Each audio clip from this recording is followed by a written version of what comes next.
রাজধানীর holiday in হোটেলে television editor council আয়োজিত টেকসই গণতন্ত্রে গণমাধ্যমের ভূমিকা শীর্ষক সেমিনারে কথা বলছেন স্থানীয় সরকার মন্ত্রী মির্জা ফখরুল ইসলাম আলমগীর। সরাসরি যাচ্ছি সেখানে। এই জিনিসটা আপনার নিজের উপর নির্ভর করবে আমাদের। আমরা যারা গণতন্ত্রকে টেকসই করতে চাই, আমার প্রথম কথা হচ্ছে সেই গণতন্ত্রকে টেকসই করার জন্য এটাকে আমাকে চর্চা করতে হবে। আমরা যারা গণতন্ত্রের জন্য কাজ করছি, গণতন্ত্রের জন্য লড়াই করছি, সংগ্রাম করছি, 3 মাস 4 মাস গেল না, আমরা এখন রাস্তায় নেমে গেছি।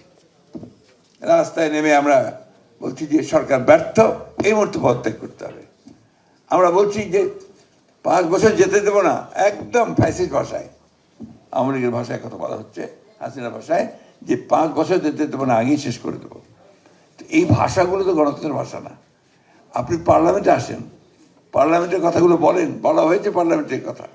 আপনার জুলাই সনদ নিয়ে কথা আছে, গণভোট নিয়ে কথা আছে, এগুলো পার্লামেন্টেই সমাধান করা যায়।